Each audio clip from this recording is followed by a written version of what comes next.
Здраво на сите, јас сум Читачот и добре дојдовте на мојот канал. Знам дека ме немаше подолго време, сигурно има повеќе од еден месец кога го снимив последното видео, а тоа е видеото во кое што зборувам за Идол над зидот од Елена Филиповска. Се надевам дека го гледавте видеото. Во меѓувреме исто така го постирав кај мене на Facebook видеото што го снимив за ЕУ за култура, последното видео во кое што зборувам за тројцата најдобри чешки писатели, според мене, и зборувам малку општо за чешката литература. Погледнете го тоа видео, мислам дека ќе ви се допадне. Не дека немаше овој период книги што ги читав или книги за кои што заслужува да снимам видео, краток осврт, како и да околностите беа такви, не можев да го направам тоа. Ќе продолжам со такви видеа во кои што зборувам за еден роман, во фокусот еден роман од еден писател. Меѓутоа за сега одлучив да направам една компилација од неколку романи кои што ги читав овој изминат период во јули и во август.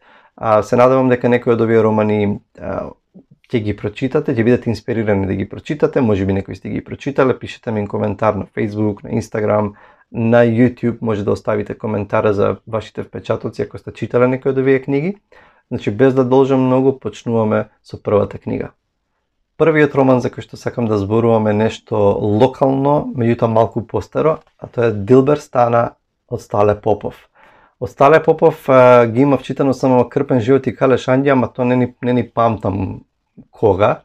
Се уште имам во сеќавањето убави впечатоци од Крпен живот, иако сум го читал многу одамна. Дилбер Стана е напишан Стале Попов го издал во 1958 година. И интересно, ова издание што го имам тука, што си го позаимив од библиотека, е исто од 1958 година. И се прашувам дали ова е првото издание. Ако е првото издание, тоа беше супер, беше кул. Ова е многу солиден, многу добар, би рекол одличен роман на Стале Попов. Стале Попов е од генерација со Славко Јаневски, и Крпен живот се смета за еден од првите, има тука дебата дали бил првиот или Село за седумте јасени, како и да е, тоа не е ни важно. Меѓутоа таа е прва повоена генерација писатели.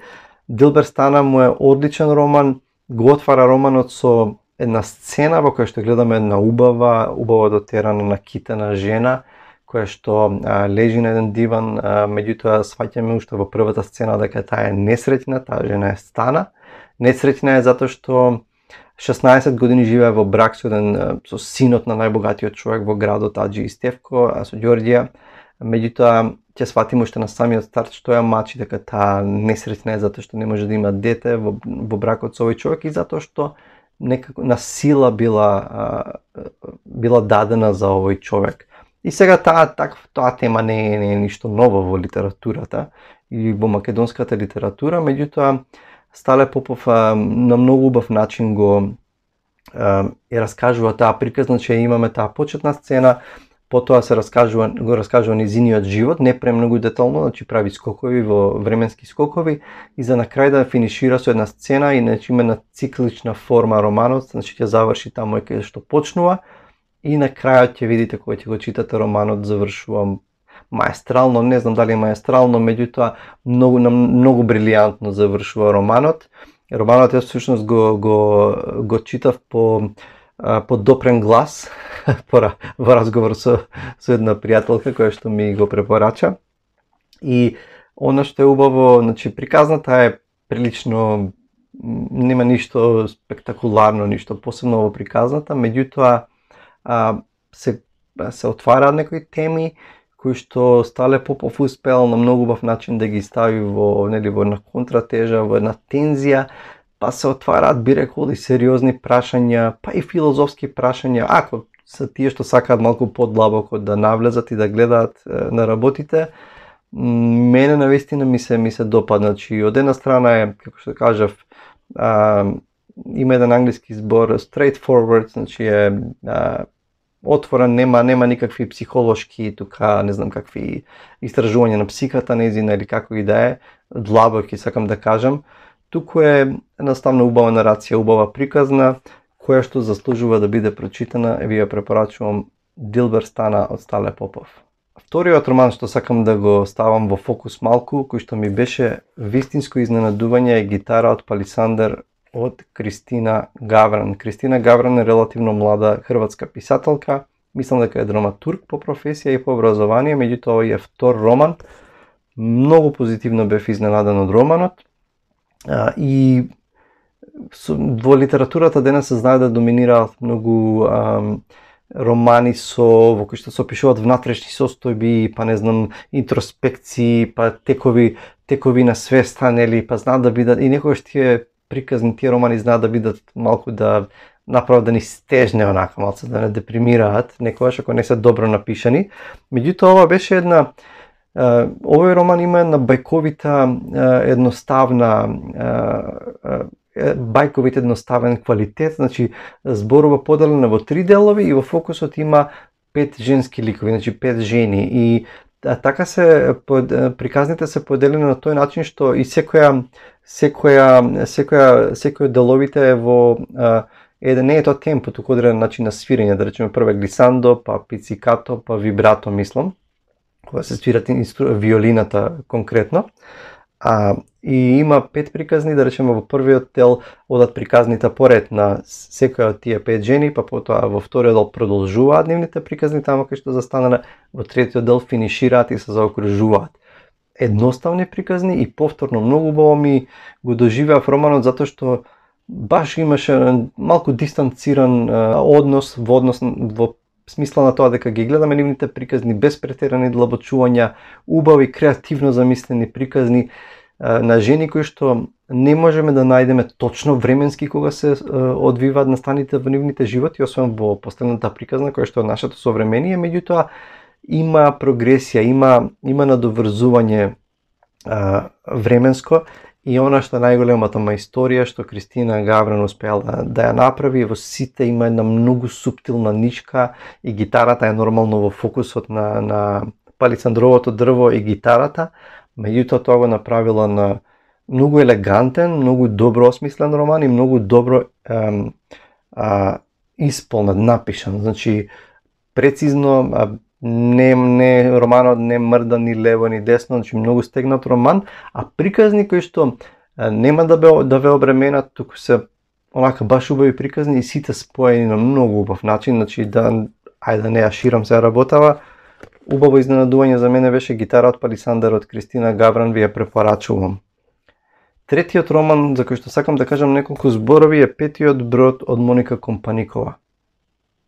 Моника Компаникова е словачка писателка.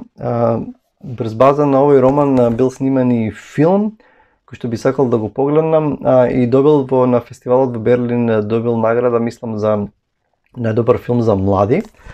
Ова е поразлична приказна од нашето современие, раскажува една девојка, веќе жена, мислам во своите 30 години, и се сеќава на еден период од незиниот живот, од незиното детство, кога живее во тој период и со незината мајка и со незината баба, или подобро би рекле кога живее со нивното и присуство и отсуство, затоа што незината баба ќе почине во одреден момент, меѓутоа таа живее со мајка која што ја родила незината мајка ја родила оваа девојка на 16 години и живее еден слободен, едноставно е загубена личност, живее промискуитетен живот и ова девојче е буквално фрлена во тој свет, во малку брутален свет. Во таа смисла оваа книга е прилично, брутално можеби е пресилен збор, меѓутоа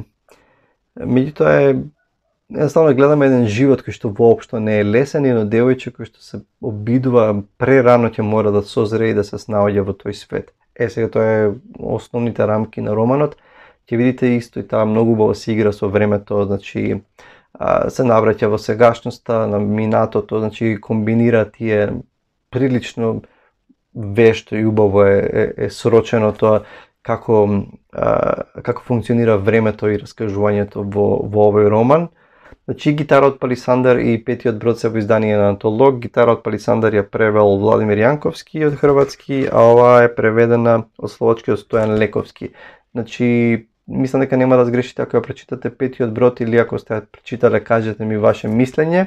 И последниот роман за кој што сакам да кажам неколку збора е Нигдje ни од куда од Беким Сејрамовиќ.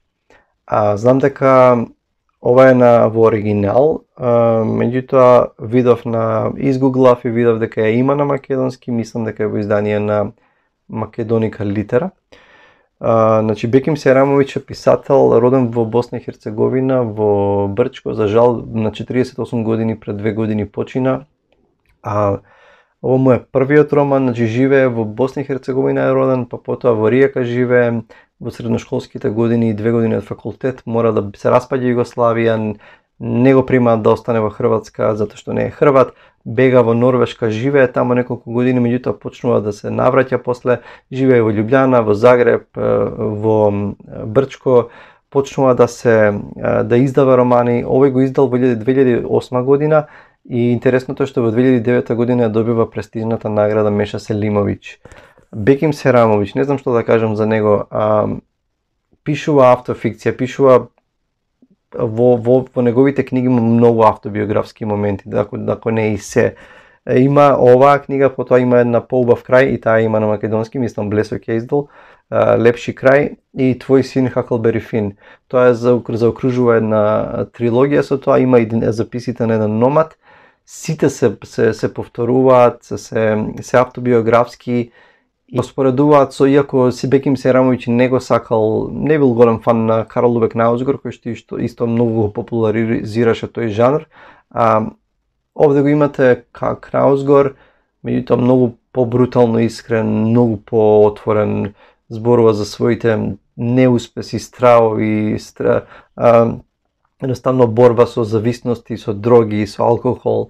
Значи, има нешто во начинот на кој што раскажува, ви се пика под кожа и дури тие најбанални работи или најобични работи што ги раскажува, прави да ве заинтересира и да сакате да читате уште. Не знам дали на сите ќе им се допадне Беким Серамовиќ, мене ми се допадна и планирам да ги прочитам и другите два романа кои што ја сочинуваат таа трилогија.